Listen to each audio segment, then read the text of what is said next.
Good morning, Lake Havasu City. Welcome to Coffee with the Mayor and City Manager. Today is Friday, March 7th. I'm Mayor Cal Sheehy, joined by City Manager Jess Knudsen. Good morning, everybody. Happy Friday. Thank you all for being here. As usual, we'll go through a variety of different things that are going on here in Lake Havasu City, and then we'll take any questions that you may have regarding anything we talked about or anything else that might be on your mind regarding our beautiful community. Before we get started, we do have a proclamation today. Today's a really special day. We'll be naming today as National Employee Appreciation Day, March 7th, 2025. This is a national day of recognition. Lake Havasu City has so many dedicated professionals that go to work every single day to serve our citizens. So it is an honor to be able to offer this proclamation. Again, naming today is National Employee Appreciation Day, March 7th, 2025. Whereas on National Employee Appreciation Day, we take the opportunity to recognize and celebrate the hardworking and dedicated employees of Lake Havasu City who work every day to improve and enrich our community. And whereas throughout the year, the Lake Havasu City Employee Appreciation Committee provides gratitude and appreciation to our employees, ensuring that their hard work and contributions are celebrated regularly. And whereas we honor the unwavering dedication of all Lake Havasu City employees who perform their duties with professionalism, integrity, compassion, and pride, always striving to improve the quality of life for residents and visitors alike. And whereas we are proud of the dedication and selfless service of our employees whose work is vital to maintaining and enhancing the services that our city depends on, and we extend our deepest gratitude to each of them for their invaluable contributions. And whereas we reaffirm that our employees are valued, respected, and essential to the continued success of Lake Havasu City, and their efforts are crucial to the strength and well-being of our community.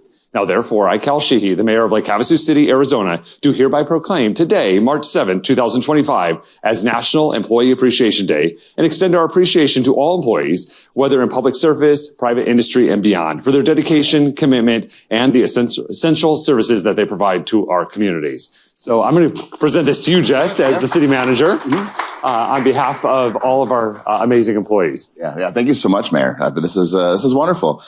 And then we have an employee appreciation committee, and they're going to be dropping off some cookies for our employees at different break rooms, and just a little token of gratitude for all of our employees across all of our departments.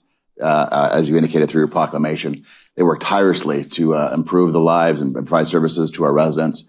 We have some forward-facing services that we provide, and then all the support staff that does a wonderful job. Again, providing our residents and our visitors with top-notch services. So thanks so much. This is awesome. You. And again, thank you to all of our team members here at Lake Havasu City. All right, we have some really breaking news from our Parks and Recreation Department. We are ready and prepared to announce the winner of the naming contest of the Downtown Calais project. So it's only been 8 years in the making, this project. This is the area down on McCulloch and Quarrio. We've referred to it as the Downtown Calais project because it started back with the America's Best Community competition that Lake Havasu City went through and became a $2 million grand prize winner.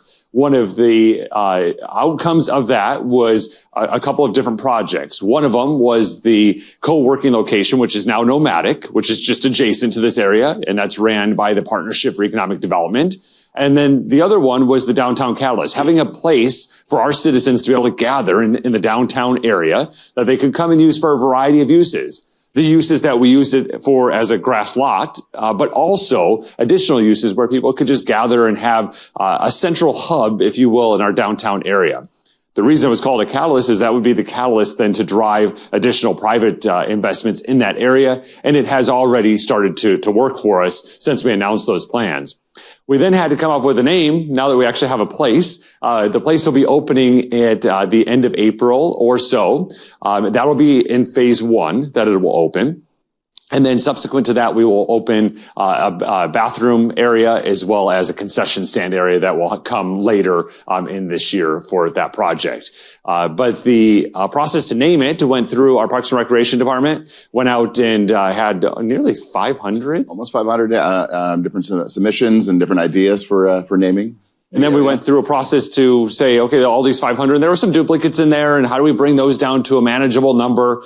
We used a variety of facets to do that with city staff, city council, resident input, and then we were able to bring it down to, I think, 8 or 9 that we then put out for the final but you're not very good at breaking news. The tension's building. I know, right? Yeah, I'm going to get the news. I'm going to get there. Okay. Yeah, at the edge of your seat. And so we went out. We had a poll on Facebook and a voting opportunity for people. And the top winner and the new name of this space is now going to be known as Main Street Commons. And so Main Street Commons is what we will refer to it going forward.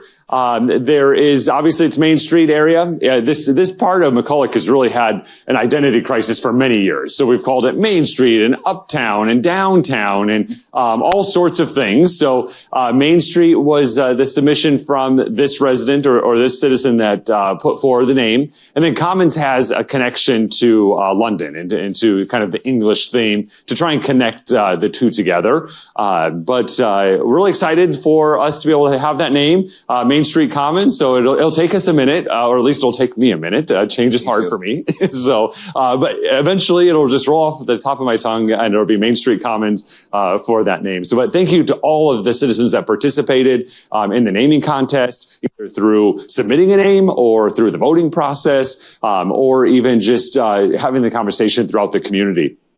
This area, Main Street Commons, just as a reminder, is funded nearly 94% of it was funded through grants and or our ABC winnings. Oh, sure. So we had the $1 million contest winnings that went towards the project. We were lucky enough, thanks to the good people at Havasu with our grants. We have $1 million state parks grant that was tied to it, and then another almost $700,000 WIFA grant that was that tied to it. So $2.7 million in grant funds. Which is 90+% of what the total cost of that project is right now. And as you indicated, as we move forward with the restrooms and the concession stands, we're seeing contributions that are coming from the private sector locally here, and as well as our good friends at Golek Havasu and Partnership for Economic Development to further fund that area. So very, very proud of the city council, very, very proud of the city staff. And as we all came together and to be resourceful and creative and build something we can be proud of with minimal impact to taxpayers. And we didn't forget about the bathrooms or the concession stand. We knew what we were doing. So the bids we got with the bathroom and the concession stands as part of that were just too significant. We knew we could do better ourselves. And so we got the bulk of the project done, knowing that we would then circle back and do the restroom facilities and the concession stand area. So again, real exciting. Hopefully it's open for Desert Storm in that area. And then again, this summer we'll get back and get those bathrooms and the concession stand moving as well. We also have some great news that the City Council took action at our last meeting. We have a really large sewer debt here in Lake Havasu City. We last refinanced that debt in 2015. And when we refinanced that debt, it helped bring down our debt payments, that we have to pay each month. And so this year, they became callable. So after 10 years, we had the opportunity to take a look at them again. And the outcome is that because of our great fiscal management, so our great management through the budget process, and the position that we find ourselves in as a community, our rating has gone up. So our rating has gone up, since the last time we've done this, which then makes us a favorable customer, lowering the interest rates. We're now, the council has given authorization to, Jess and his team to go and refinance it if we hit a certain threshold of what the interest rate will be. The projections right now show that we'll save $1 million a year on our debt payments alone with our refinance. And we also were able to take $5.2 million that we had to hold aside for the covenants of the bond, and we're able to pay down the debt with that $5.2 million. So overall, this will be a really great impact to the ratepayers. We did not extend the length of the loan, so the exact same terms. The loan will expire at the same time, really just going in and saying, hey, we want a lower interest rate, and we want to pay down $5.2 million of that principal based on the covenant that we already had held and set aside. So what this will allow us to do is, one, have more money for our capital improvements to be able to take care of our water and wastewater, but it also will allow us to lower that payment and save ratepayers over the long run to the tune of $1 million a year. Jess, you and your team have worked really, really hard on this project. I don't know if there's anything else you want to add to that. Yeah, no, I certainly think the analogy there is maybe if a homeowner might refinance their home. So you want to keep the same term, and everything else stays the same, but you're able to refinance it and get a lower interest rate. So there's you did a very good job of explaining it from a very high level. There's a lot of technical details as you get dig deeper into it. But essentially we have about 140 million of about the roughly $180 million that we're able to refinance at this point. After 10 years, the bonds become callable. So we can do this with the investors.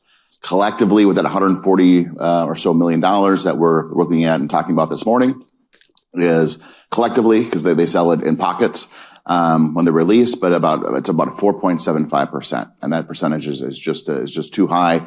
And so we're going to be watching everything unfold at the national economy and everything else that's taking place. And the goal is to get below 4%. If we can get a 3.75, I'll be dancing in the streets, and that'll be to the tune of about $1.1 million per year that we can keep in Havasu, put towards projects to the benefit of our residents, as opposed to the bondholders. So very, very exciting, a great opportunity. When these things come up, we look at them with all eyes, all ears. Special thanks to Jill Olson, our Admin Services Director. Jimmy Mazik is our accountant that worked tirelessly on this as well too. Trina Ware and just Jill's team that did a really, really nice job with identifying this opportunity. And very, very exciting. And we're very, very proud of what we're able to accomplish here. Yeah, that's great. I'm going to get in the weeds for just a second, because sometimes I take for granted that folks have been here a long time. But the great thing about Lake Havasu City is we have people that have moved in here just yesterday. People are moving in with a truck today that sometimes might just take for granted that, of course, you have a sewer system. Like, doesn't every city have a sewer system?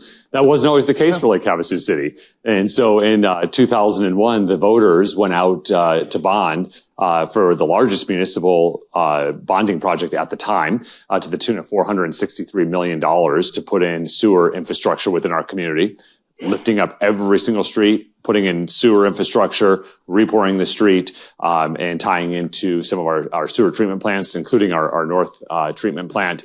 So all of that was done over a period from like 2002 roughly till about 2012 again roughly.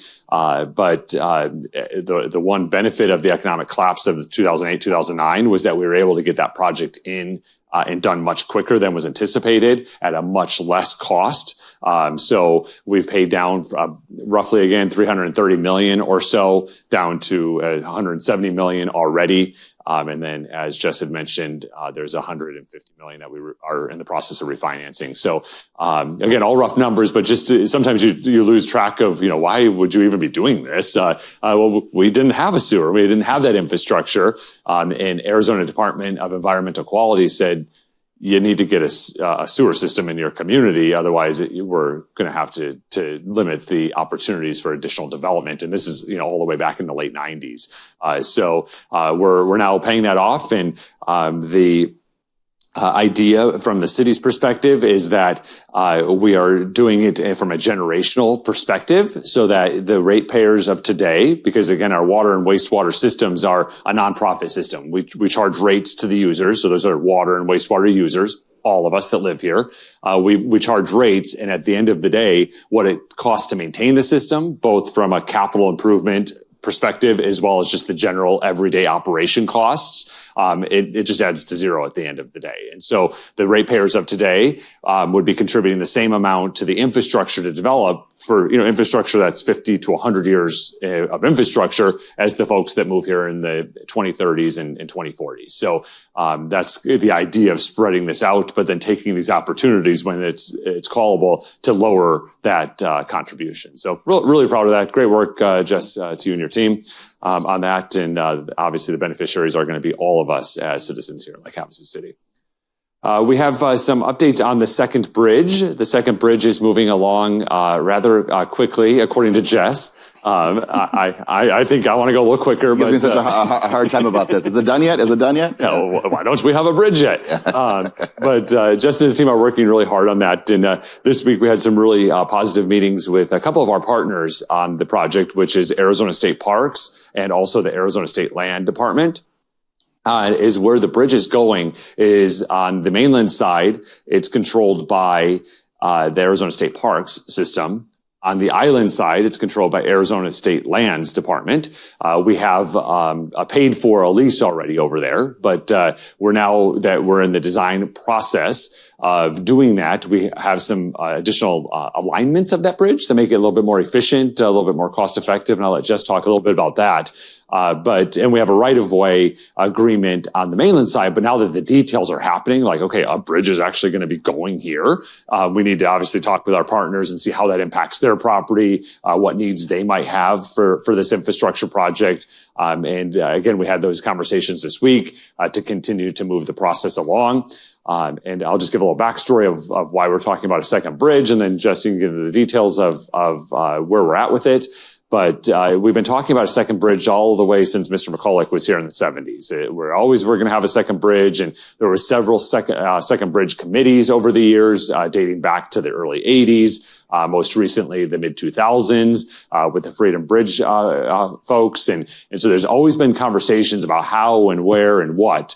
And when Representative Biasucci was elected, he was really headstrong to champion a second bridge to the island. And so he created an opportunity for us to get $200,000 from the state general fund to do a feasibility study on the bridge. And then the idea was we would do the feasibility study, and then we would come back in a couple of years after we know exactly what the bridge needs and costs and all those things are, and see if we couldn't get additional grant funding or monies from the state to help build the bridge. And the idea is because on the island, most of the shoreline is owned by the Arizona State Land Department, and so they have a stake and obviously access onto that area. So Representative Biasucci got support from his local delegation at the time, Senator Borelli, which is now Supervisor Borelli, and Representative Cobb at the time, and they were able to go forward and actually get $35.5 million to build the bridge.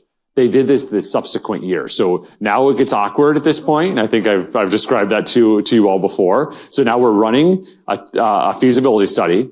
And the reason we have to keep doing the feasibility study is, one, we got the money from the state, and the legislation for the $35.5 million, a requirement is that the feasibility study has to be done. So we're running them concurrently. So it kind of looks a little strange to the public because we have all these outreach, all this public feedback, all of this planning and development that normally would occur in stages is all literally occurring at one time. It's a whole lot of bridge coming at you at once. And it feels a little bit strange, but that's the reason why that is how it occurred. And so people are confused because we're hiring designers, and we're hiring designers, and we're hiring designers, and we're hiring project managers, and we're hiring project managers. Only because of the process and how we had to get here. If we would have done it the way that it was planned out, then it would not have felt so strange the way that we're doing this. But again, I want to applaud Representative Biasucci for championing this, getting us the money. We actually have the money already in our bank accounts. Earning interest. Yes, which will help go to the project as well. And then obviously Supervisor Borelli, then Senator Borelli for his efforts, and Representative Gillette. Our local delegation really stood together to make sure that we got that funding and that we're able to build this bridge. So that's the history of the bridge. But Jess, your bridge project that's taking too long, what's going on with it? A lot of effort, a lot of good folks that are involved in this. In just the last couple of months, we've had the city council approved the contracts to bring the design team, NV5, on board.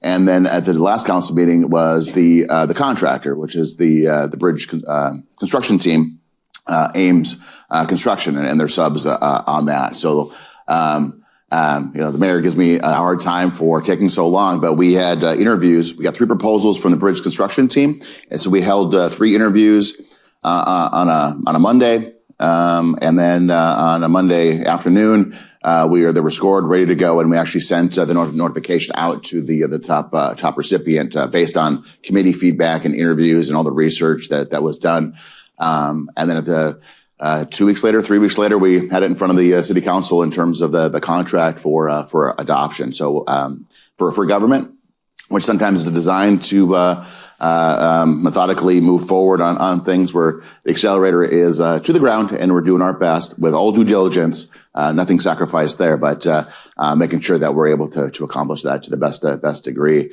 So we have the design teams on board, Ames. the bridge construction team's on board, but just to a small degree. So we want the design team and the bridge construction team working together, and they're doing that right now. They'll get to about a 30% design, and at that point, then we can submit for permits, and then earmuffs, Mayor, that could take up to about 12 months for us to send out and get permits from Coast Guard and other federal authorities related to the project. And then in the meantime, we'll be bringing the final contract, the third and final contract to council, which is the guaranteed maximum price, the all-in price of what it's going to cost our taxpayers in Havasu through Representative Biasucci's efforts at the state level to construct the bridge. So we're carefully evaluating if we're going to have the dollars to make that work. We're very confident we can do that. We want a bridge. We want a road network to connect the bridge. Those two things are important. But we're also discussing along this effort is utilities. So we have utilities in the area. I'm talking about like water and sewer especially in that area. We have a large sewer line in particular that is underneath the channel. It's been there for several years. I'd feel a whole lot better if that sewer line was tied to the bridge. And so we're having all those conversations. We don't want a break in the channel, right? So we don't know if we're going to have an all-in price right now to accomplish the bridge, the road, which we will, and then what's that utility look like? But this is the process that I fully support and that I'm pursuing with the city team, with the support of the city council. Is even if you don't have all the money right now to do all the things you want to accomplish in addition to the bridge, that it's important to plan those things. So what we're doing now will complement what we want to do in the future, and then we can look at ways of funding, phase 2 and phase 3 when it comes to utilities. So lots of thought, creativity is going on right now. Very, very exciting. Thank you to Ron Foggen, who's our public works director. Thank you to Jason Hart, our project manager. Conversations with state parks, conversations with state land. I mentioned the state land on the island side. The city back in the 90s did not purchase the land where the bridge and the road network is going to go from state land.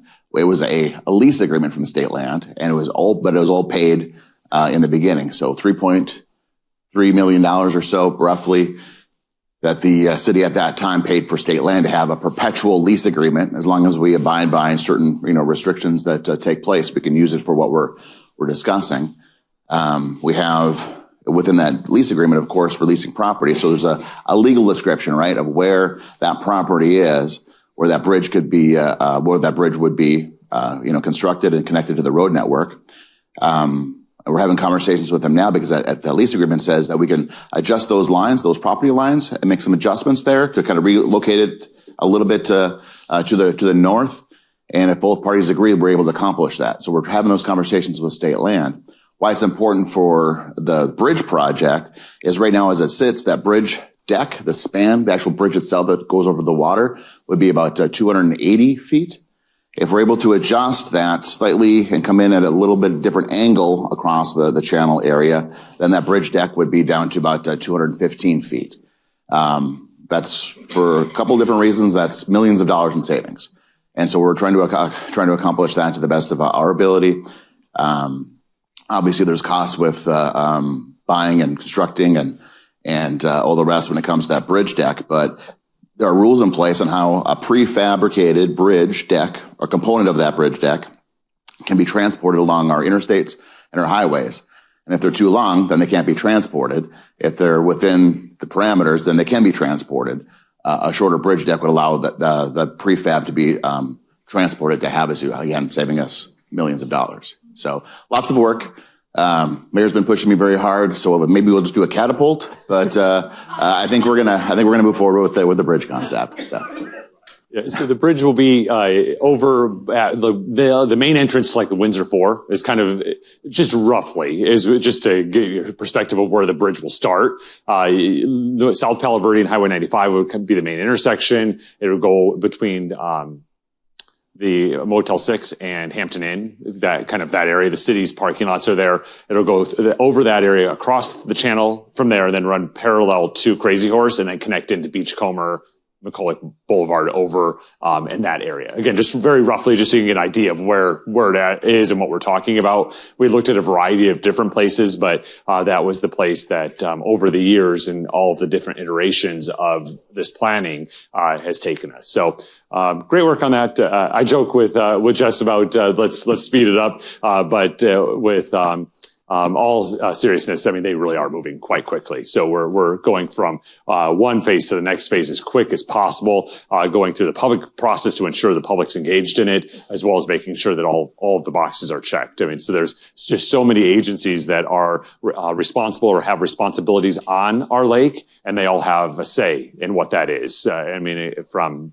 Coast Guard to state parks to state lands, the Chemehuevi Indian tribe that has land holdings over in this area, BLM and the like. I mean, it just continues to go on and on and on. But we are working on it. And again, our gratitude goes out to Representative Biasucci for really championing that project. We were awarded a SLIF grant, which is a State Lake Improvement Fund grant. These grants are given to to communities that have water-based, I was going to say river-based communities, but there are a couple lakes down in the valley that are eligible for some of these funds as well. But they're administered through Arizona State Parks and Trails grants. Jess, if you want to talk about the most recent one we received. Yeah, nearly $1 million.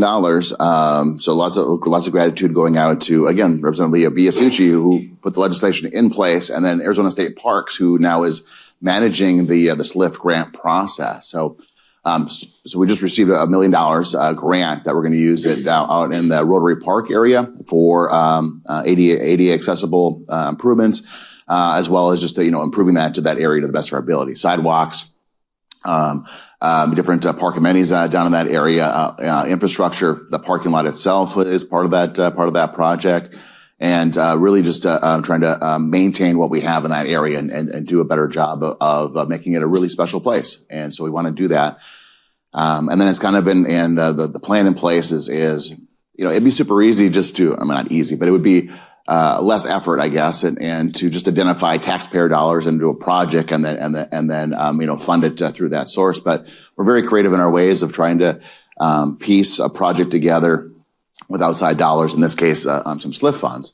So this is kind of like the prelude. We want to do, or we're looking at the concept of doing a splash pad down in that area as well too. So that's the entrance to the channel area that'll be there.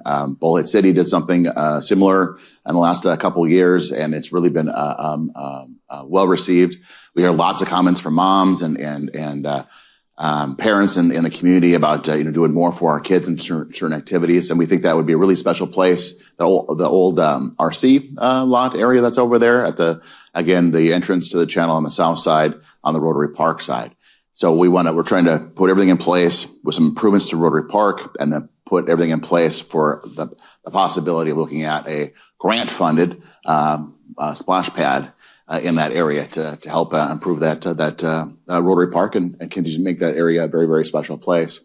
SLIF funds have gone towards a new police boat, a new fire boat, the launch ramp over at Site 6, which was in just terrible condition. All the stories that we heard over the years and saw over the years in terms of the ability to launch a boat in that area. So that's all that's been improved. So lots of great projects through SLIF grants, and we're continuing to advocate for more SLIF dollars, State Lake Improvement Fund dollars to come to Havasu to improve basically all things along the shoreline in our community.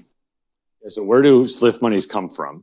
And back in before 2010, when the state found themselves in some financial trouble, SLIF dollars were certainty. There was a certain formula that we would know every year what pool of funds would be available. The legislature at that time swept it, and they have never given it back in perpetuity like we had it before.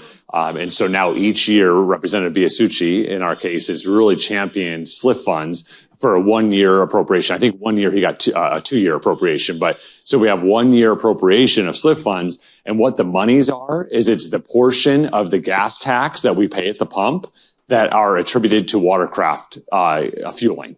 And so many, many years ago, the legislature came up with this formula that they would go through and say, okay, this many gallons of fuel was pumped for marine watercraft, and a portion of those dollars should come back to help support those areas. So a pretty innovative program, but now we know that it works and we want to continue to have it work. And one of the easiest ways I can describe SLIF is if you're a boater or have ever been on Lake Havasu, you look at the Arizona side and you see a very nice developed area. So there's campsites, there's restroom facilities, there's hiking trailheads from the lake side.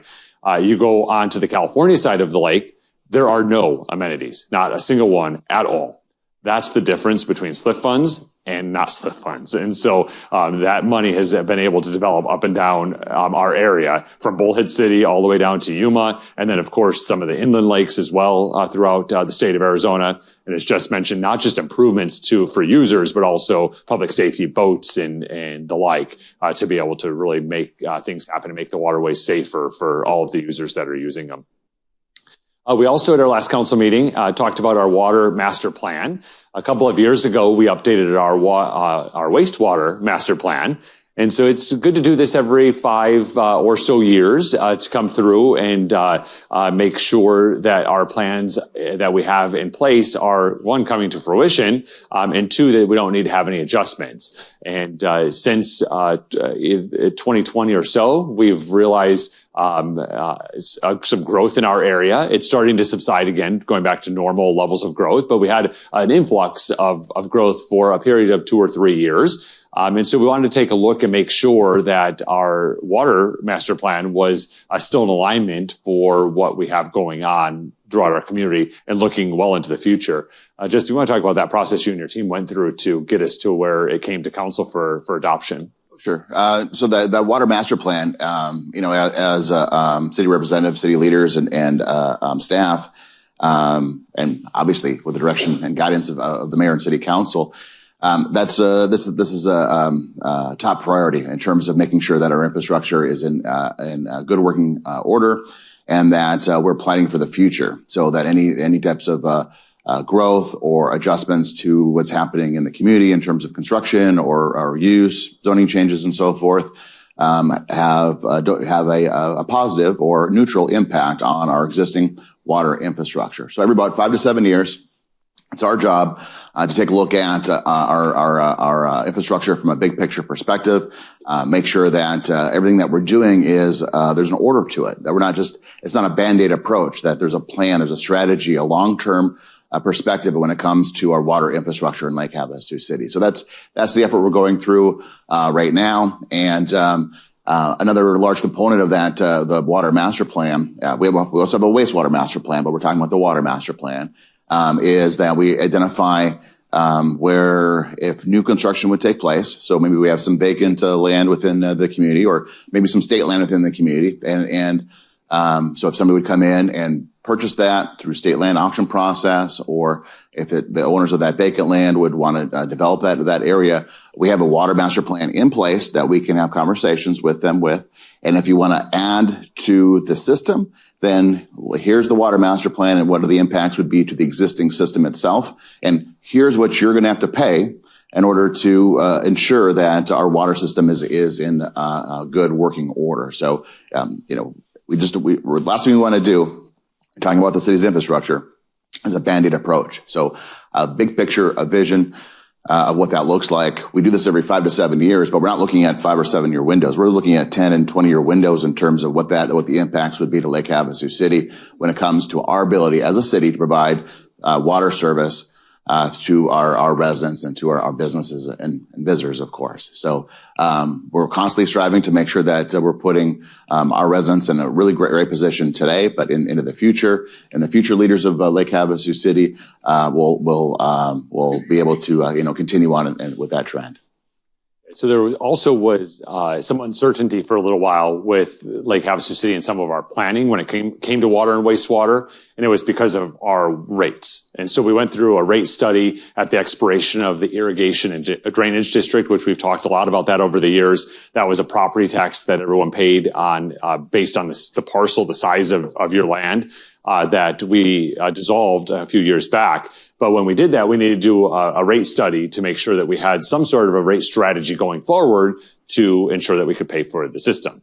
And when we did that in 2020, there was some impacts to multifamily that weren't necessarily fully supported by members of the council. So the council was a little bit split on that issue. And so we paused some of the rate strategy at that point, went back through to see how we could get support of all users and to make sure that it was very known what the strategy was for rates. And we did that last year or the year before, which then gave certainty to our rate structure. So then we can plan for infrastructure based on that. So there was a time where Jess and his team would have to present a budget to city council that would have, depending on revenues, this is what we can do. These are the things we need to do, but we don't have the revenues to do it. And so we were able through that rate plan to go in and take a look at infrastructure needs in a 5-year outlook, 10-year outlook, and a 20-year outlook to ensure that this sustainability of the system and the future of the system was going to be done the most efficient way. So the worst thing is to just don't invest now and someone else can deal with it in 10 years. But that obviously water is too important to all of us for that to occur. We've seen cities that have done that. I don't like to call people out, but the news already has. Flint, Michigan, those types of things are because of infrastructure. Across the river here. They're still having issues. Yes. Yeah, they were just a little too close to. I was too close to. Yeah, I was going to be like, oh, I see them in the grocery store. Picking our but they did that too. Yeah.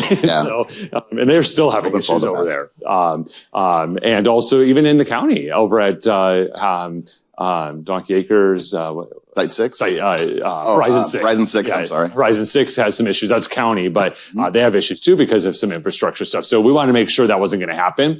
And then also with that rate strategy, I am digressing a little bit, but that rate strategy also is one of the reasons why it looks like it's very advantageous for us to refinance the sewer debt. Because they like the stability of a rate structure. Whatever it is, they just like the stability of it. So that helped increase our favorability for us to go out to the market. In addition to our increase in our financial rating as well, too, so that allows us to be in a better position. So we're kind of in real terms, we speak in like highly, we want to make sure that, big picture, we're in a good spot.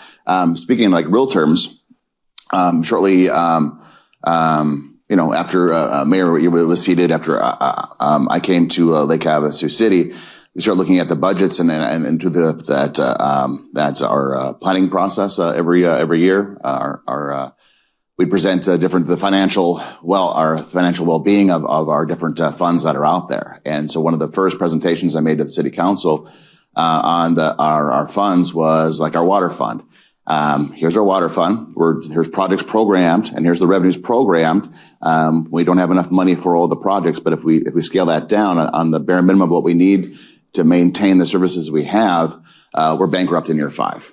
So then next year I come back and present that to council, and we're bankrupt in year 4.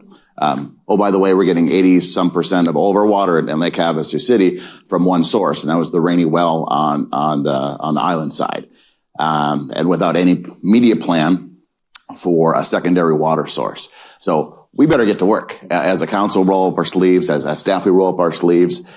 We invested into a backup water supply. And right now we're using the Rainy Well on a much less than we have before. There's repairs that are required and needed for that. So that was very, very important for us to hurry as quickly as possible to invest in a secondary water supply for the city so we could take down the Rainy Well out of service, make the repairs that are needed, and prolong the life of that for many decades to come. And then year 3, and then the council staff roll up our sleeves and take a closer look in terms of what that looks like. In the meantime, rates in Havasu hadn't been touched or increased in any capacity whatsoever for 10 plus years. I'd be the advocate that it would be our financial responsibility to start looking at small increases in revenues to pay for the increases and the cost to provide the system. And I'm talking about 2% a year, CPI, whatever that looks like over the course of time. And then you avoid those spikes of, 15% or 20-some% that's out there. But, a lot of work to try to minimize the impacts we had to our ratepayers, and a lot of work to make sure that we had the right projects in place, that made the most sense and had the biggest bang for a dollar. So, several years in terms of those conversations with the utility rate study. But again, as you indicated, we're running a non-for-profit water system, and then a non-for-profit wastewater system within Havasu. We're trying to generate the revenues needed to provide the services and nothing more. So the EPCORs and the Johnson Utilities and the other private utility companies out there are charging way more for it because they're paying for the system, but then there's profit going into the back pockets. And in Havasu, it's a city-operated, city-run, non-for-profit entities that are there. So doing the best we can with a minimum impact to the best that we can to the ratepayers, but that infrastructure is so important. Water better flow and the sewer better flow in order for our residents to have these types of services that we never think about, and we don't want to think about it because the only time you think about water services or wastewater services is if it's disrupted. So we're doing our best to get ahead of all these things. We're looking at some grant dollars that we're bringing into the water system to replace or start to replace the 33,000 water meters that we have in Havasu, and what does that look like? And there, again, outside dollars are so much more important than the ratepayer dollars in this instance. So trying to do the best that we can, and all we're talking about here, because we're very, very sensitive as individuals and as residents, but also from the city's perspective, nothing that I'm talking about has anything to do with Unisource. I just want to make that perfectly clear. Those spikes that you saw in Unisource were gross and disgusting, and 100% increases should never be a thing that we have to realize here as residents in Havasu. So we're trying to do our best to have minimal impacts just so we can cover the costs of the system, but making smart decisions, bringing outside dollars, grant dollars into the system to try to, again, minimize some of those impacts. But yeah, doing the best we can. And we kind of got off topic a little bit, but it's all things water in terms of big picture and infrastructure and doing good things. So thank you. Thank you. Yeah, but it is working. Obviously, our bond rating went up. It's been favorable where we can go to we even have an opportunity to refinance and save up to $1 million a year. So, I mean, all good things that we're doing. And again, just people don't have to worry when they turn on their faucet or when they flush their toilet or do their laundry, because we have talented members of our team taking care of that. So you'll hear sometimes that, there's water main breaks and you might even be inconvenienced by some of them if one happens in your area.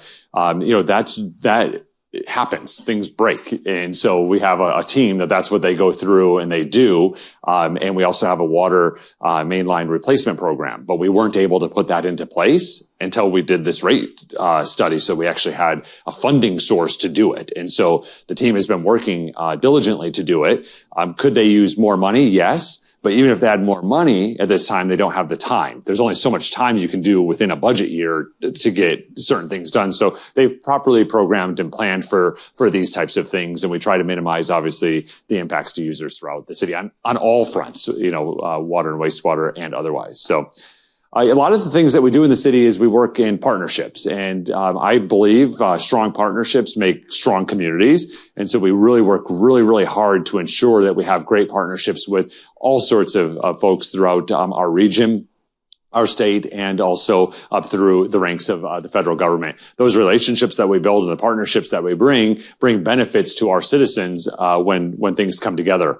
One of those partnerships that we have that's a really fantastic partnership is with the Lake Havasu Unified School District.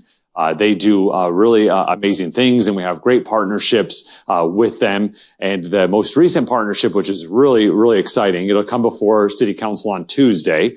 It's already been in front of the school board, and they've approved it, is an IGA, or an intergovernmental agreement, that is going to expand. We already have several of them with them, but this will expand our ability to use the unused fields at our schools. So fields, gymnasiums, classroom spaces when the schools are not using them. This will be facilitated through our Parks and Recreation Department. It'll allow us to expand, if necessary, our after-school program. It'll allow us to expand our summer break programs, our camps, our day use programs through recreation. It also will allow us to take care of to use the fields and even make some improvements to the fields as necessary. So we have a lot of youth and adult and senior league play that occurs throughout our community, and we just do not have enough fields. And there is a fallacy in our community that we have a lot of land. but we don't have a lot of land at all. So there's really not any land that we have, and the land that we do have, beautiful and desert-like, the topography is really expensive to make it usable for a field fashion. So to grade it and use it, so we're talking about Sarah Park, some areas on the north side of town. So it just made sense to work with the school district to be able to open up those areas where our teams will manage it and schedule it and be able to make some improvements, whether that's light technology or trash cans or water fountains or the like, whatever the users are going to end up needing in that area. It's a low-cost way for us to be able to use and accentuate the neighborhood park setting, all the while still looking for the future. How do we plan for the future and future needs of what parks and stuff might be? But over the last several years, we've had issues with space, even at the school district. The citizens of Lake Havasu City passed a bond that went into effect in 2017. A bond is a loan that the district is able to take out to do infrastructure projects. So air conditioning, carpet, paint, security features, all of those types of things. And when they were doing it, they did it when, of course, students weren't there. We need the space when students aren't there. And so it really limited our ability to have enough slots or enough spaces for our programs in the summer to take care of our youth through our Parks and Recreation Department. But some of those things have now been completed. Almost all of the schools have had their improvements done to them that were slated. Those that are not complete are on the finish line right now, going through. And again, this IGA that we're going to consider on Tuesday as a city council has already been approved by the school board, but it'll give us that access to more classroom space, gymnasiums, and their outdoor fields. So I don't know if there's anything else you want to add to some of that. Just real quickly, we've been hearing from a lot of our parents and park users of our soccer fields, our Little League fields, our baseball fields. We don't have nearly enough, and we need more and more and more. It was just a couple months ago at a Parks and Recreation board meeting here in this room where it was standing room only, and everybody in the room was associated with some type of a soccer, baseball, softball, or swim team or other capacity, saying, "What are you going to do about it? What are you going to do about it? What are you going to do about it?" And years ago, we had that plan in Sarah Park. $27 million to build ball fields out in Sarah Park. And I think, 12 million of that was just to move dirt to make the area flat in order to even start the process. That's a lot of money to invest in ball fields. So there's got to be a better way. And so we've been, trying to do our best. And I think this is amazing. Thank you to Gabby Vera, our Parks and Recreation Director, for leading this effort, having conversations with the school district. Why not, instead of all of that at Sarah Park and spending all that money, why not get in a partnership with our school district? Each of their elementary schools, their high school, all has available land. So you give us the land and the ability to go on your property and as a city and improve it so there's no twisted ankles and things like that, the striping and all that stuff that can occur. And by the way, the city will also work with all the users of the different user groups. We'll coordinate and organize all those efforts so that it's all timed in an appropriate manner. And then we're going to have practice space, and in some cases some space on some of the fields for games to occur. Especially on the soccer side, which is needed. We have a really nice soccer field over at Cypress Park. And that space gets utilized all day and all night long, to the degree that grass, all those soccer players are stomping and going. And we've done our best to fertilize it, to water it, to care for it in a way that keeps it green and as best that we can. But it just utilized to such a great degree that it's stressed too much. We need to look at other opportunities. So this IGA, for a fraction of what we've talked about in the past in terms of ball fields, will let us provide better services to the field users in Lake Havasu City, and really excited about what that looks like. Again, a big thank you to the Lake Havasu Unified School District School Board and to the staff over there that have been at the table with us, really trying to find solutions for that and opening up their sites for the community. It should be a great benefit for us. And again, we'll consider that at the council on Tuesday.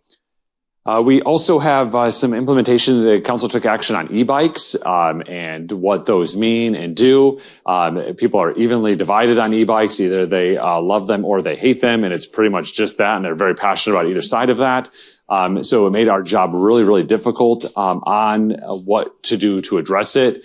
So the outcome of the ordinance that we passed in December is that in Rotary Park, the channel area going underneath the bridge, and then on the island pedestrian path, that e-bikes have to be under human power. So what that means is you have to be pedaling. If you have pedal assist only works if you're pedaling. So that's human power. That works. If you have a throttle and you're only using the throttle, does not work. So they have to be under human power. So if that's the case, you might have to get off and push the e-bike, which they're very, very heavy if they're not used in the way that they are. But we're having trouble with not trouble where, these are the signs that are getting ready to go up, be respectful, human power only, yield to pedestrians, and to share the path. Really what the challenge is that on both sides. I mean, 'cause again, either you love them or you hate them, and it's split right down the middle. So e-bikes are coming in at a very rapid pace, and they don't have any sound to them coming behind pedestrian. And so then you're right on the person, and it startles them. They jump. They might fall off the sidewalk, get injured. Those types of things. Likewise, if the e-bike or a bicycle user is courteous and says on your left, but if a pedestrian has earbuds in or something, they can't hear. And so it creates the same issues. So really it's about finding a compromise and trying to address the areas that we get the most complaints on. But I will say that during the public hearing, it changed the direction of our policy. So I really thank all of the citizens that came in. One of the standout citizens that came in to me was, I believe, an 89-year-old lady that goes out onto the island and bikes daily and leaves from her home with her husband on pedal assist bicycles. She uses, I'm not sure what the name of it is. It's a recumbent bike. I think it's a recumbent bike, it's called. So it's kind of like where you're almost laying down or sitting long ways on it. And but she needs pedal assist. She can't, I mean, she's 89 years old. She can't get back up the hill after. And this is her daily exercise and her socialization, which, yes, she should be able to do that. Like that's what our trails are for. That's what our outdoor amenities are for. So how do we find that balance? And that's where we came up with human power. It was tough to say speed limits because speed limits are a little bit different for each. There was some discussion of 15 miles an hour, but I road bike at times, and 15 miles an hour is super, super fast. So I'm always under human power on a road bike, but I actually take the island road versus the pedestrian path because I'm going 22-ish miles an hour when I'm doing that. So it's too quick to be on that path with pedestrians and other users that are out there. So we'll look at this. These signs are going to go up in the next week or two along those areas. In addition, Chief Sterling and his team went to all of the schools across all of Lake Havasu City, met with all of the students, and they had just regular discussion about road safety, proper use of bicycles on a road, safety features like a helmet, lights, and the like. And they've been to nearly, I believe, every single school. They just finished the last class, and they've accomplished everything. So they've been to all the schools and having all those conversations. It's pretty phenomenal what they did. Yeah, and it's I've noticed a bit of a difference. I live up above the high school, so I have to go through the high school traffic every day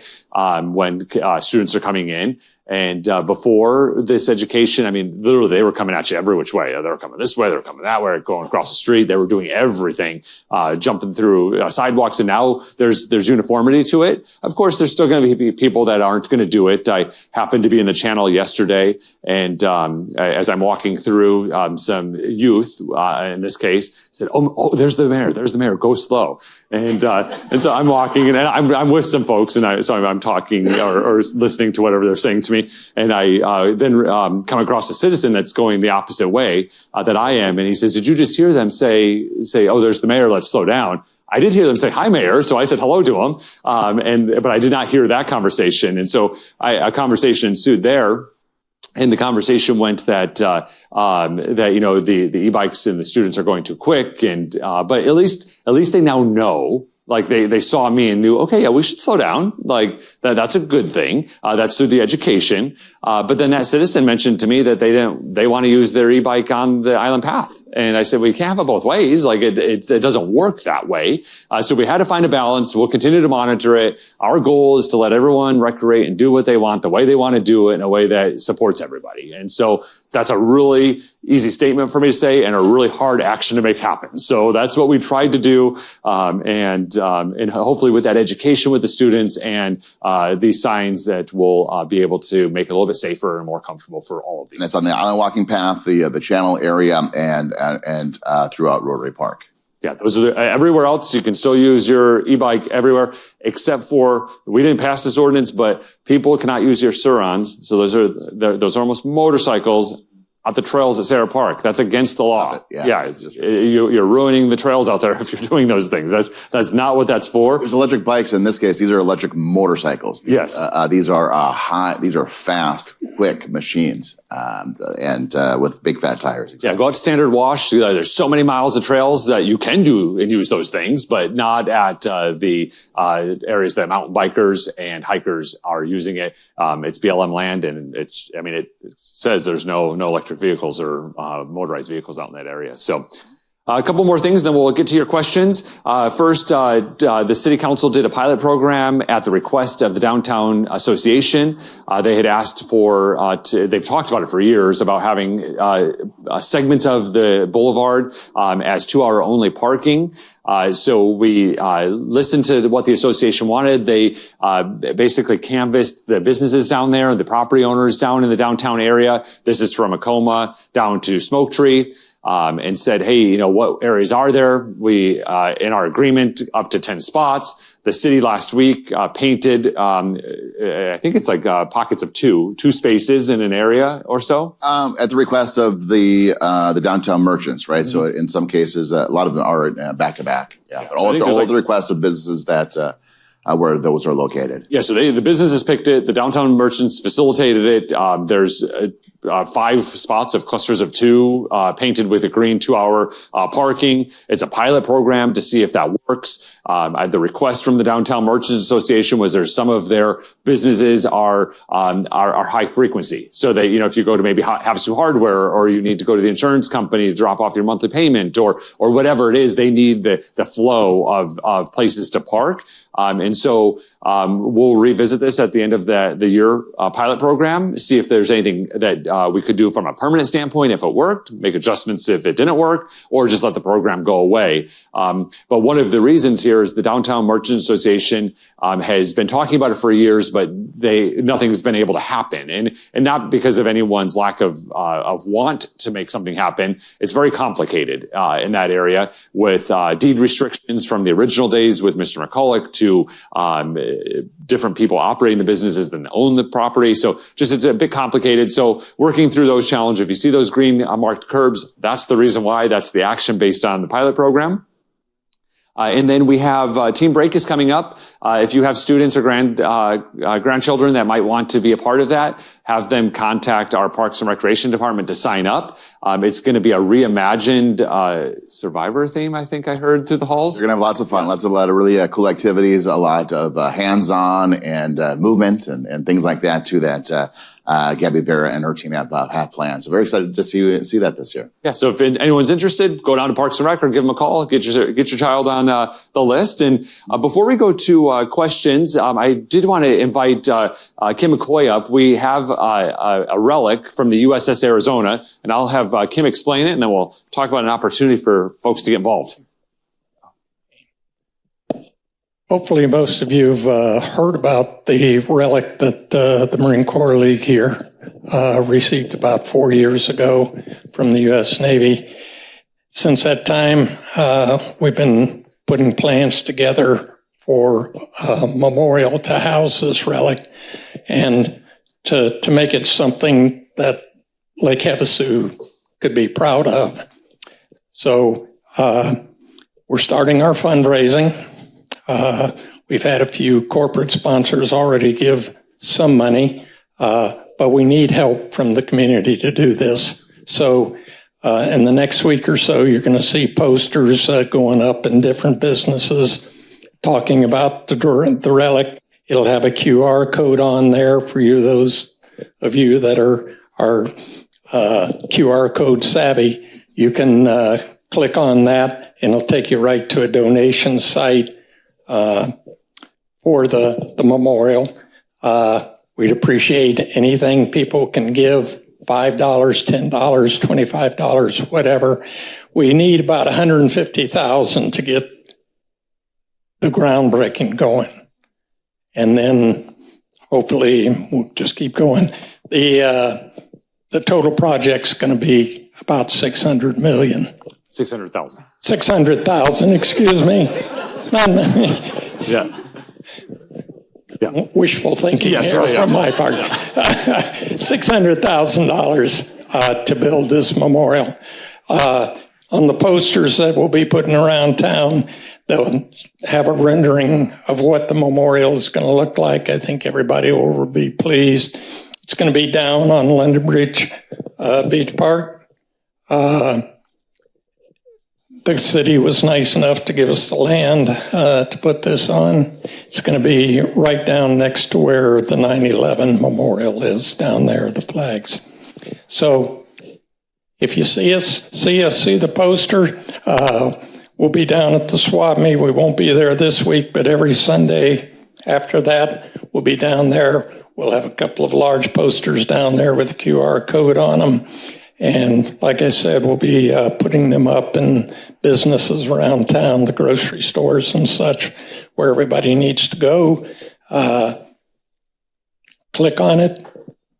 Give your $5. We really appreciate it. And for those of you that are old school and would rather give a check, you can send a check to our P.O. Box. It's P.O. Box 311, Lake Havasu City, 86405. Thank you very much. Thank you, Kim. Kim. Yeah, I'll talk about all that. Yeah. So, yeah, perfect. Yeah, thank you. Kim McCoy is the past commandant of the Marine Corps League Detachment 757. Great partnerships we have with the Marine Corps League. They do amazing work for our veterans and our community as a whole. They also have an auxiliary as well, and they do amazing work. So the relic, if you have not had the opportunity to see it, on December 7th of the last 3 years, we have displayed it publicly, either under the bridge or at the site. And as Kim had mentioned, this site is going to be at London Bridge Beach Park next to the 9/11 Memorial. And it's going to have a beautiful showcase as you from this particular area. So these are where all the flagpoles are at London Bridge Beach Park. So if you go down there and take a look, you can look down, you can almost see the alley of the river as it starts heading to Parker. It's a beautiful, beautiful area. And this relic is going to be encased in glass. It's a relic is about 4 feet by 3 feet, 6 feet. It's a really big piece of the USS Arizona. And again, the vision of the Marine Corps League, Gus Bader was a CB. He was the one that brought this project to us all. And we've been really working to bring this forward. It's going to recognize all of the members, the service members that died during that horrendous day in Pearl Harbor. It's going to be a really great memorial that will really draw visitors here and draw people to pay their respects to those that have fallen through this. There's a similar project at the Salt River Project down in the valley that has something similar. Ours will be just as beautiful and just as grand to be able to show our respects for what occurred in that area and really be able to showcase this area. So if you would like to donate to this, you can go to the Marine Corps League Detachment 757. Just Google that. You'll be able to find the P.O. box that Kim had mentioned, and also a link to be able to donate online as well. You do that right now. Yeah, that's available now. Poster's coming to next week, but we'll pause for me to do that, and then So it really is great. On the website, Kim, are there renderings of it? Because it's a beautiful rendering. Okay, perfect. So yeah, if you go to the website as well, you'll be able to really see. I'm trying to describe in words, but it really is magnificent when you see what Selberg and Associates, Todd, one of the principals over there, has designed. We have lots of local contractors already willing to give in kind when it comes to concrete and brickwork and metals and all of the things. But And labor. we still need some additional funding to be able to really get the project off the ground. So. Thank you for the leadership of the Marine Corps League, and thank you for saying a few words today, Kim. All right, I would like to introduce a few of my colleagues on the City Council. We have Councilmember David Diaz with us. Thank you so much for joining us this morning. We also had Councilmember Cameron Moses, but we're actually balancing two things right now. Chief Sterling and his team are celebrating fifth graders graduating from the NOVA program at the Aquatic Center. If you listen carefully, you might be able to hear the screams that are happening in that room right now up here. And so a lot of our team is there right now enjoying that celebration. NOVA is a program that's nurturing opportunities for our students, teaches them skills to say no to drugs and to cope with peer pressures and to deal with the things that unfortunately our youth are having to deal with today. It gives them those tools to do it. So, if Councilmember Diaz would like to take the microphone around, if you have any questions or comments, yeah, feel free to raise your hand, and Councilmember Diaz will come your way. Good morning, everybody. Is that on? Is it red? So I touch the bottom on the bottom and then it'll turn green. There you go. Perfect. Are we good? Yeah. Hello. Hi. Okay. I'm Sandy. I'm with Mojave Community College, and I am the Corporate and Community Education Department Manager. I just have a public announcement. The college will be hosting the KC Pit Masters Barbecue Championship on Saturday, March 31st from 10 a.m. to 5 p.m. There'll be music, vendors, free tastings from the barbecue champions. What else? There'll be lots of food and drink there. Also, we will be having College for Kids again this year, going a little bit different. So if you have grandkids or children, we'll be running camps. I have 12 camps running. Price will vary. The different camps are like Safe Babysitter, Future Scientist, Spanish, Technology, Healthcare. So if you have any questions, feel free to reach out. Thank you. Thank you. Yeah, and Mojave Community College is another great partner that we have in Lake Havasu City. Does amazing work for students and our community as a whole. Give me exercise. Hi, I just wanted to, I'm not real familiar with this, where the beaches are. Where specifically is that 9/11 Memorial in the U.S.? How far up on London Bridge Road? It's actually it's off of the bridge. So if you know where Javelina Cantina is, so go across the London Bridge, and then you can turn left into the London Bridge Beach Park. The Lions Dog Park is there. So you can continue to go past the Lions Dog Park. Actually, if you go in this way, the parallel parking is going to be wrong for you, or the angle parking is going to be wrong for you, but you can park in that area. There's areas to park, and then you'll see, I believe is it 8 flagpoles? Each branch of the military, the U.S. and Arizona, there's like 8 flagpoles that are right there next to a Ramada. We might have removed the Ramada already. We removed the Ramada for the construction of this, but it's in that area. So it's Basketball courts, the dog park is down there. That area on the mouth of the channel that you see. There's an open swim area for the kids and things like that. Our Rainy Wells right there, but that's probably less noticeable. There's a playground, a piece of playground equipment. If you haven't been down that area, you need to get down there. It's a really nice piece of paradise. It's on the island. Yes. And it's right at the opening of Thompson Bay from the channel. That's a good way to take it. Okay. I also have a public announcement. I'm the event coordinator for JNC Engineering, and they're having a party March 15th at our Riviera Marina, and Crosscut is playing. We're going to have vendors, Nico's, the new Mud Shark, couple of beer gardens. I hear we've got a boat coming out to take people through the channel.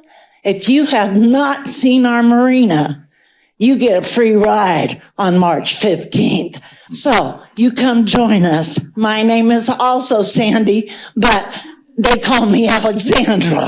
Have a great day. And by the way, that second bridge, do you have a tentative idea about completion, or is that just... Jess, is that bridge ever going to be done? Yeah. I'm hoping by 1 p.m. today. Yeah. As far as the completion of the second bridge, we're looking at 2029 with an effort to get it done before that. Okay. Thank you. Anyone else? We did get an online question. While we go over to the next person in person. The online question was, what is the future population of Lake Havasu City? And so I want to know. And it's actually, it's a timely question because the Lake Havasu City Council just awarded a contract to a company to update our general plan. General plan is required every 10 years by statute, where we take a really high level look at the future land use planning of our community. Take into account things such as where our school's going to go, where's our employment areas going to be, where's multifamily housing, where's single family housing, and all of the things the community wants. Do we want sidewalks? Do we want streetlights? Do we want curbs? I mean, all of those types of things. I'm not saying we want them, but we talk about it every 10 years to make sure that we're moving in a path forward. That process is going to start probably this summer with some sort.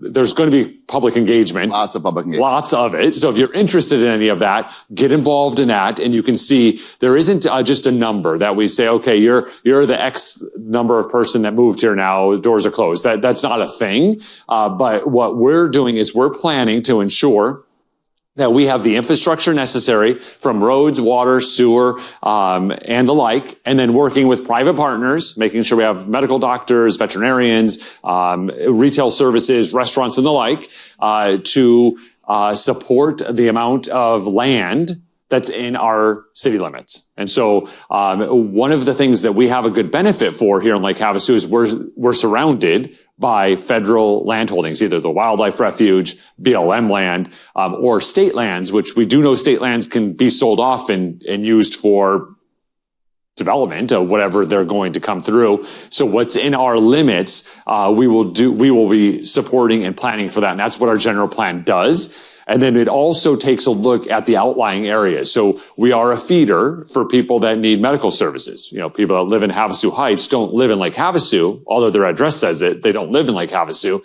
but they use our hospital should they have an emergent issue, or they might go to our grocery stores and those types of things. So how do we make sure we have enough of those amenities to take care of the people around us? That's what the general plan will be doing. And our job is not to say who gets to live here. Our job is just to make sure we plan for the growth that we're having. And actually, it was during our wastewater master plan, I believe, that we actually updated our population estimates based on the growth rate. I think we were at 0.7% a year, and it moved to 1% based on the recommendation of the. There's just so much. It's such a difficult question to ask, and we get quite a bit. And in reality, there isn't a number that we're going to point to and say our population of Havasu is going to be X in this time frame. We have we're obviously a tourism community.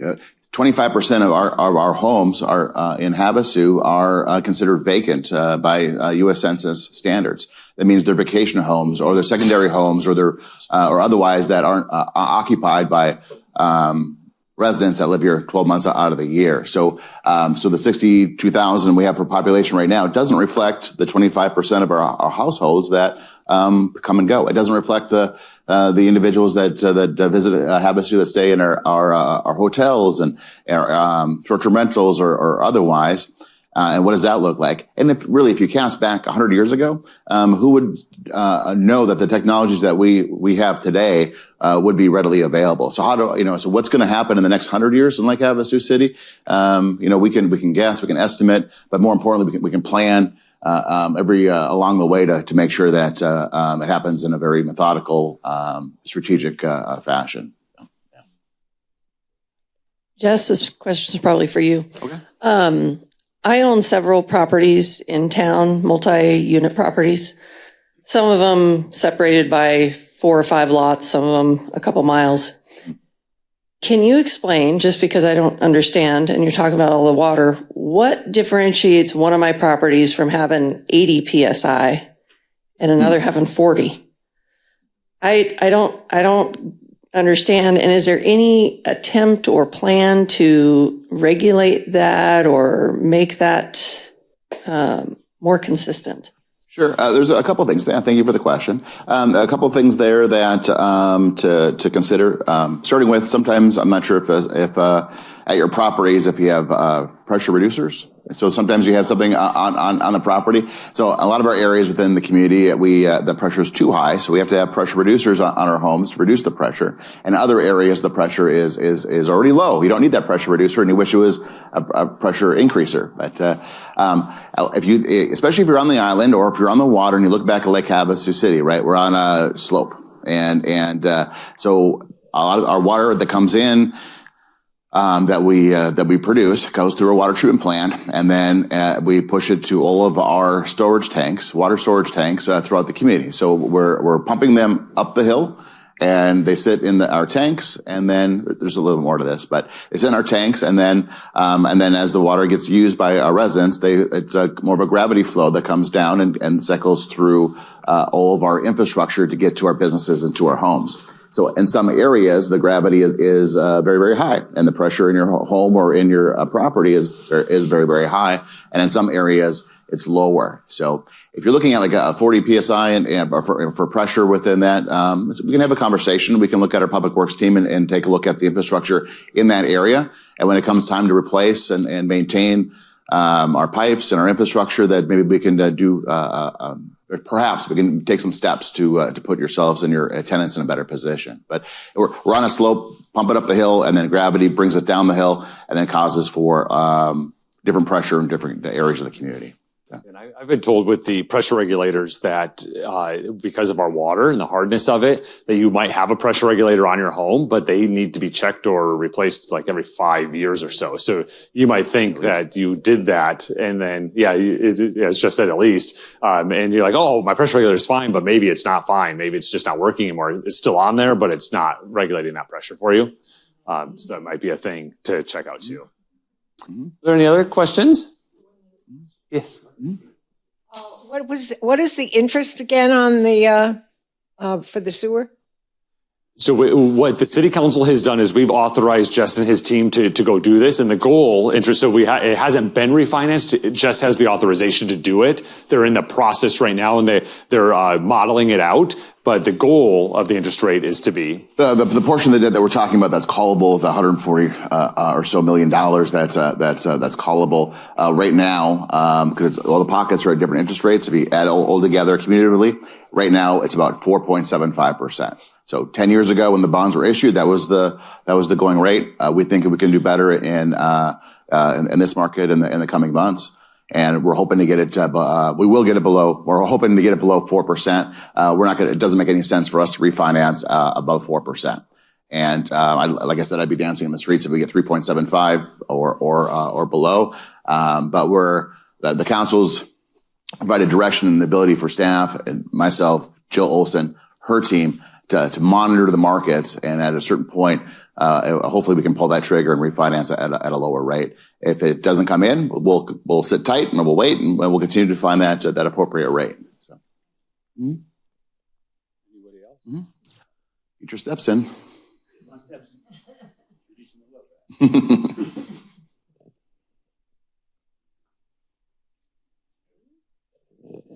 With the new bridge, what effect will that have on Windsor 4? Yeah, great question. So with the new bridge, what's the impact to Windsor 4? So there's going to be an impact. And so some of the impacts could be negative and some could be very positive. And so as we all know, change is really, really hard for all of us. Anything different today than was yesterday is tough. We don't like that. And so one of the positives potentially could be that Windsor 4, the area that we gather for our festivals and fairs, might now have shade. So as the bridge goes over it, now we can have a shade area, which that's a real sun-prone area that you're trying to find shade when you're at an event there during the day. So that could be a benefit. But the configuration of some of those events would be impacted with with the support structures as we go, but we're working with state parks, and that's why the conversations and partnerships so important to minimize the impacts to their everyday use, because they also charge. Our park system in Arizona is a fee for service model, so you pay to go into our state parks, either through an annual pass or a daily pass. Or if you're doing events, they potentially have a revenue loss if they don't have the square footage to rent or use for that particular thing. So we're working with them to minimize it. They've been really fantastic in the discussions because, all of the upside of the second bridge is to the citizens of Lake Havasu City. So we're going to have a second access to the bridge. We'll have a nice circular traffic method, and all of the downside to the second bridge is to Arizona State Parks. And so, but they've been a fantastic partner because you generally don't go into a partnership knowing that one group, all of us collectively, are going to be on the upside and the other group is going to be on the downside. Like there's no other option for that. So they've been really fantastic in there. So they're not all known yet because we're working on some of that not alignment, but components of it, that what that impact's going to be. And some of it will be dependent on our realignment on the island side. If that's successful, which again, the upside, the people receiving the upside is all of us, the taxpayers of Lake Havasu City, because we get a smaller span, which the bridge becomes less expensive. And so, yeah, so it's hard to say exactly what it's going to be, but it will be different than it is today, but still a usable event space of large capacity and still a parking lot for overflow during the holiday weekends. Yeah, it's reiterated. There will be negative impacts associated with the bridge in that area. You can't say that there won't be. There'll be a bridge that'll be on that property. What we're doing is making sure it's pushed off to the the edge of the property line, and making sure that we're doing what we can to kind of minimize some of those impacts. Some of the conversations now is that second point of access back behind the hotel area and the lift station area. How are we going to try to find that second point of access? That's really one of our biggest challenges right now. And what that looks like, the city owns 2 lots across the street that's been used for overflow parking for years. Those lots were purchased years and years ago by the city for the bridge construction. So we're gonna have to find a way what that looks like. So there will be negative impacts. We're trying to minimize those negative impacts. And we're also trying to introduce maybe some positive impacts associated with the project. And if we're all creative and we all work together and think things through, maybe there's some things that we can do that'll bring that area upwards into a better degree. One of the conversations, I don't know if this is going to happen or not too, but we throw these things out because we want to discuss them and see if we can accomplish them. But right now in the Channel area, the path stops at Kingsview Condos. What if a part of this effort we could continue that path into Windsor? So connecting that to the bridge, and then so you can connect that Channel area to the bridge, which then will connect to the Island Walking Path. Maybe you can connect to the Windsor State Park as well too. So those are some fun things that we're trying to do, but there will be negative impacts, and we're trying to introduce lots of positive ones too. And regardless, we have, as the mayor indicated, great partners, and obviously it's the goal in mind is events and positive impact on our residents. Yeah, so as Councilmember Diaz finds his way to the next citizen, that is a question. We did get another online question, which is, what is the status of the second pool? City Council had some discussion during our budget session last year based on user feedback that we don't have enough capacity for our swimming pool. And so if you're a lap swimmer as part of your regular exercise program recreationally, it's like 5:15 or 5:30 in the morning that you have to do it. And you get like a 1 hour window, and that's it. That's all you have. I think a couple of days you might get an afternoon evening session. But we have a couple of swim teams, one from the high school. We have the Stingrays, which is a competitive swim. And then we have other water users. So whether it be water aerobics or other uses, we just don't have enough of that. Council heard that, and we put money in the CIP for this coming budget year. The CIP is our capital improvement plan.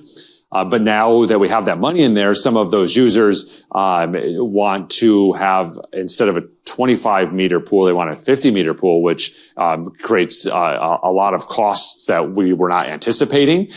So we are working through that, but we have the money still there. We're prepared to work in partnership. So we're in discussions with the school district and others that might have an interest to be a partner on this, of where of how to do it, but trying to meet the needs of the users of that. So that's still moving forward. It's still part of our active conversations. We as the city council gave Jess and his team direction to move quickly. And so they were putting all the planning pieces together. And that's where we learned that the users don't want 25 meters, they want 50 meters. And so how and can we balance that? How much is that going to cost? Yeah, we just don't know. So we're figuring that all out right now. We were in a better position when it was 25 meters, but now it's 50 meters. Again, is it doable? We don't know. And so, but it's still an active project where it's a priority. It's in the budget. And we'll continue to do that. Are there any other questions? Yeah. There? Yeah. Right here. Yeah. Our buddies from Allo. Is this on? I got two things. I'll do throughout the easy one first, and then I'll say my second one. You can answer after, please. First thing is, can we get some people out there to fill up these potholes around town? The roads are getting bad. Second thing is something that affects us all, our electric bills. A lot of people recently, especially with our elections last year, from the city, county, state, said they were going to look into seeing what they can do to get our bills reduced. I want to know what's going on with that. Last time I checked, I know they said the bills are supposed to go up roughly 12%. We all know they use some kind of fuzzy math with that. Our bills have doubled. Summer's coming. Every month, I guarantee everybody in this room looks at their bill dreading that. And so I want to know what's being done, city, county, statewide. I know corporate commission people said they were going to look at it, possibly finding ways to do something about it. I don't know how 12% turns into 100%. So if you could. Sure. Yes. So when it comes to the potholes, we've invested over $17 million in roads just in the last 2 years, and we continue to maintain. The $17 million was new paving jobs, redoing McCulloch, redoing Riviera, doing a lot of areas in our sections of Lake Havasu Avenue, industrial. I mean, lots of areas, complete brand new roads. We still maintain them. One of the areas that we're really working on is Acoma. We're looking at what we can do for planning to redo Acoma in some respect. That's a bad area that just needs to be redone. So we're working on that, but we maintain the roads. If you know of certain potholes, go to the website or the Havasu Now app, report it, and we'll get it fixed. But we have crews that do that. When it comes to Unisource and their rates, there's one group of people that are in charge, and that's the voters of Arizona. And the voters of Arizona voted in the Corporation Commission, which regulates utilities. In Arizona, our utilities are regulated monopolies, controlled by the Arizona Corporation Commission. Unisource went in and they asked for a rate increase, and they received it. The challenge with the Corporation Commission is that it's a judicial body, so it's actually cases that they go through and they hear the cases, and it takes a long time. So citizens lose their interest and engagement until the bills come 3 years later. And so that's what happened to us this year is at the time, Supervisor Johnson, was really led the way and held town hall saying, this is going to be horrible for the citizens of Lake Havasu City. This was 2.5 years ago. Very few people showed up to the hearing, and he even brought Corporation Commission members up there. And so we had two ladies in Lake Havasu City that did amazing work, Nancy Dickey and Ruby Pippin. They killed it. They got over 15,000 petition signatures on their own, and of people that are opposed to this rate increase. They even went and hired an attorney with their own money, put their own money up. And so she put out a plea on Facebook for people to help contribute for that. No one did.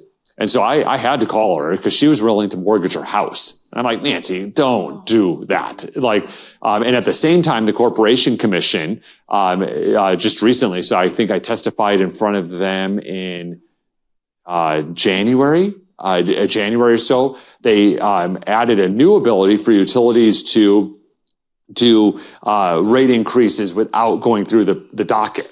And so because of that, if we were able to overturn the case, because it's a court case, so you overturn it, rates revert, and then Unisource just goes and uses the new form, and that was based on the new election that just happened in November, and then you turn that over.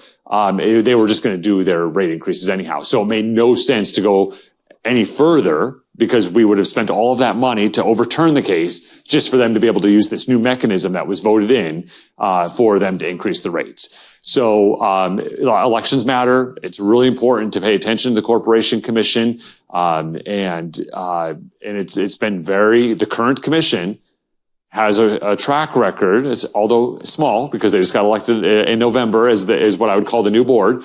But there's some incumbents, and there's a few that are from previous, have been very favorable to the utilities, very favorable in their votes, which when you're favorable to the utility, you're unfavorable to those that use the utility and have to pay the rates. And so we've done everything we can. The city got involved as best we could. I testified in front of the Corporation Commission. We did everything we legally could do to protect our ratepayers. And sometimes we don't think of this. So obviously we're watching out for the 60,000 residents of Lake Havasu City, but we're a customer of a lot of things. We have a bill from Unisource as the city to pump our water up and down through the system, to turn on these lights that we're under today. We also pay utility bills. So just in the general interest as a business, the business side of things, we have an interest in ensuring that the rates are appropriate. So there's one person in charge of that.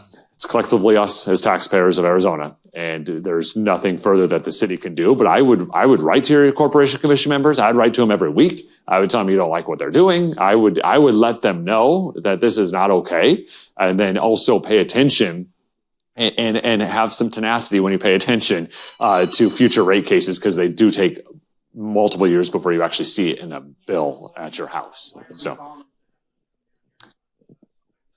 Yeah, they were here. So you're not on the microphone, and the people at home can't hear what you're saying. So he asked why didn't we call them to come? Unisource came and at the Aquatic Center. Yeah, call them. They report to you. So yeah, call the Corporation Commission, invite them up, and so we're Lake Havasu City. We're a government entity. There's layers of government at the county, state, within the state level, federal level, all those types of things too, right? So as a city, the mayor testified at their hearing. To do the best that we can, supported the efforts of our citizens and our efforts that are there. There's no proclamation, there's no bill, there's no resolution, there's no code change that the city can do to adjust the behavior of the Corporation Commission. So, and we can't have a conversation if you're not on the microphone. We'll talk afterwards, Nate. Yeah, we'll talk afterwards. I mean, it's we've done what we can do. It's horrible, and Trudy, and then we'll wrap it up. Hi, thank you, Mayor and Jess.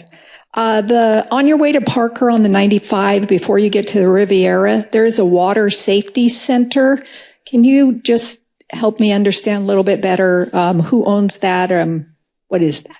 Thank you. Yes. Real quick, the Water Safety Center is owned by Arizona State Parks. They own the building. We have a lease agreement with them, and it's our Western Arizona Law Enforcement Academy. So you might see some people doing workouts or running through the fields in those areas. Those are recruits that are going to be sworn police officers if they successfully complete the program. Across the region. Yeah, Western Arizona. So it's actually the whole state. Anyone in the state can come to it. And so they run classes there. We also run 911 dispatch training clinics there as well to train 911 dispatchers. But we have a lease with Arizona State Parks. We as WILEDA, which is the collective group of the law enforcement agencies, to run the academy there. But the building is owned by Arizona State Parks, is who owns that building. But Trudy, you reminded me of something else. Highway 95, I don't know how we missed this, but Highway 95, we get lots of complaints about all of the trash up and down the highway. We've really advocated hard with ADOT, Arizona Department of Transportation, because they have the right of way to clean that up. And they have awarded a contract to a company to clean the highway. So, and we actually saw them doing it. A couple-year basis. So yes. This is great news. Yeah. Such good news. We went to Phoenix this week, and we saw them actually picking up trash and doing it. And then also our partners over at Republic Services, they send crews out as well to do it. So the highway should be getting cleaner soon. And special thanks to Republic Services, outgoing General Manager Mark Masterson, incoming General Manager Jay Markle.